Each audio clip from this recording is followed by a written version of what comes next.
फरोशी की तमन्ना अब हमारे दिल में है, देखना है जोर कितना बाजुए कातिल में है।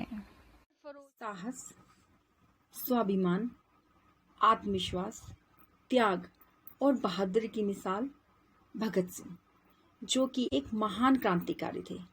वे 23 साल की उम्र में हंसते हंसते अपने देश के लिए फांसी पर झूल गए। इतना तो हम सब उनके बारे में जानते ही हैं, लेकिन प्यारे बच्चों, आज मैं इस वीडियो में आपको भगत सिंह के बारे में कुछ ऐसी बातें बताऊंगी जो शायद ही पहले आपने कभी सुनी होगी। 28 सितंबर 1907 बहुत ही शुभ था ये दिन। लाहौर के पास एक छोटे से गांव बंगा में नन्हे से क्रांतिकारी भगत सिंह का जन्म हुआ। इस बच्चे का पूरा खानदान आज़ादी की लड़ाई का हिस्सा था। इनकी माँ का नाम विद्यावती था और पिता का नाम किशन सिंह था। इनके एक चाचा अजीत सिंह वनले के जेल में थे और इनके दूसरे चाचा का नाम स्वर्ण सिंह था। भगत सिंह ने कच्ची उम्र से ही आज़ादी को अपना मकसद बना लिया था। उन्होंने लाहौर के डीएवी स्कूल में दाखिला लिया। वहां वो करतार सिंह सराभा को अपना हीरो मानने लगे।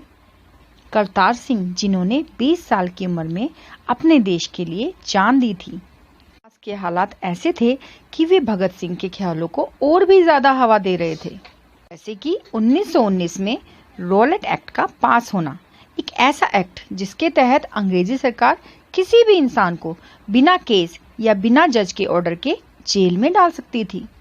ऐसे एक्ट ने जन्म दिया एक विरोध करने वाली मीटिंग को, और एक ऐसी ही मीटिंग का नतीजा बना जलियांवाला बाग। जलियांवाले बाग कांड में एक्ट का विरोध करने वाले हजारों लोगों को गोलियों से भून दिया गया। इस एक्ट का असर न कि मरने वाले लोगों के परिवारों पे हुआ, देश पे हुआ, बल्कि भगत सिंह के नन्हे से दिमाग पर भी हुआ। उन्होंने जलियांवाला बाग से लाल मिट्टी उठाई, एक बोतल में डाल ली और अपने मन में यह बात ठान ली कि ये मिट्टी मुझे सब कुछ त्यागने की प्रेरणा देगी। आजादी का बीज बोया जा चुका था। बस फिर क्या था, सिंह ने गणेश शंकर विद्यार्थी से मिलकर हिंदुस्तान रिपब्लिक एसोसिएशन ज्वाइन की। आज़ादी के इश्तिहार हिंदुस्तान की आबादी में बांटे जाने लगे। उसके कुछ समय बाद हुआ नवजीवन भारत सभा का जन्म। ये सभा देश प्रेम से जुड़े मुद्दों पर काम करने लगी और आम आदमी को आज़ादी का महत्व समझाने लगी। बात थोड़ी और आगे बढ़ी।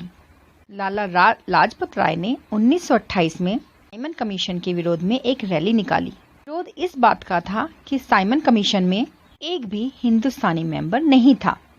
भगत सिंह भी उस रैली का हिस्सा बने। उस दिन सारी सड़कें नारों से गूंज उठी, साइमन कमीशन वापस जाओ, साइमन कमीशन वापस जाओ, भारत भारतीयों के लिए, भारत भारतीयों के लिए।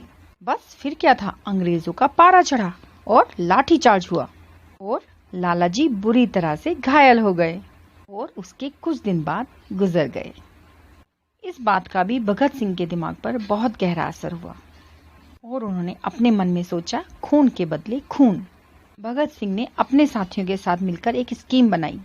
पुलिस स्टेशन के सामने पोजीशन ली और गोरे assistant superintendent of police Sanders को गोली से भूनकर रख दिया।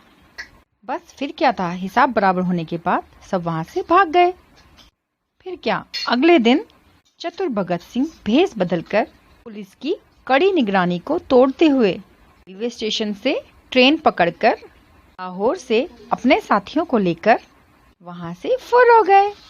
भेष बदलने के लिए उन्हें अपने बाल तक कटवाने पड़े, जो कि एक सिख धर्म को मानने वाले के लिए बहुत ही बड़ा बलिदान होता है। पर वो इससे भी नहीं चूके। फिर क्या था, क्रांति की लड़ाई कुछ और भी आगे बढ़ गई। भगत सिंह कलकत्ता में जतिन दास से जाके मिले और वहां उन्होंने उनसे बॉम्ब बनाना सीखा।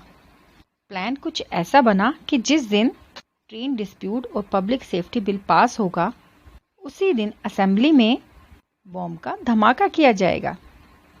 लेकिन बॉम्ब हल्के होंगे जिनसे कि किसी को चोट भी ना लगे, बस वहां पे शोर मचेगा।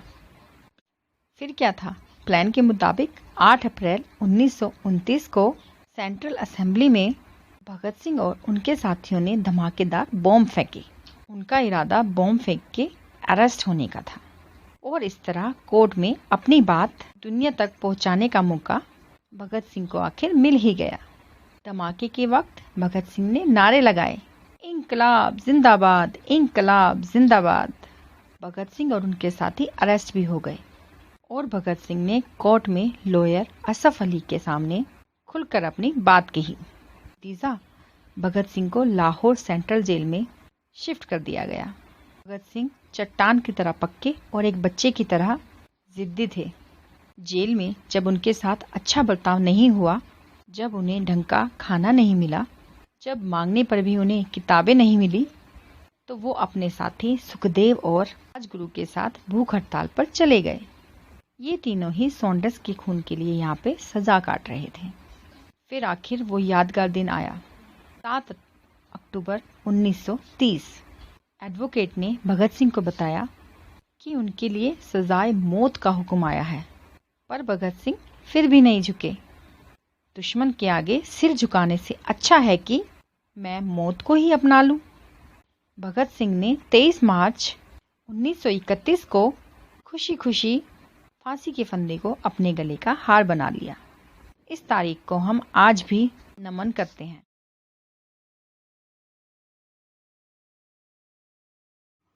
आज जब मैं ये वीडियो बना रही हूँ तो लगता है कितने महान थे वो लोग जो हंसते हंसते अपने देश के लिए अपनी जान कुर्बान कर गए हैं, और कितने महान हैं वो लोग जो आज भी बॉर्डर पे खड़े हैं और ज़रूरत पड़ने पर हमारे लिए अपने आप को बलिदान कर देते हैं। तो बेटा, हमें सम्मान करना चाहिए, एक तो उनका जो बॉर्डर पे खड़े हैं हमारी सुरक्षा के लिए, और एक उनका जो हमारे लिए शहीद हो गए। तो प्यारे बच्चों, जय हिंद, जय भारत।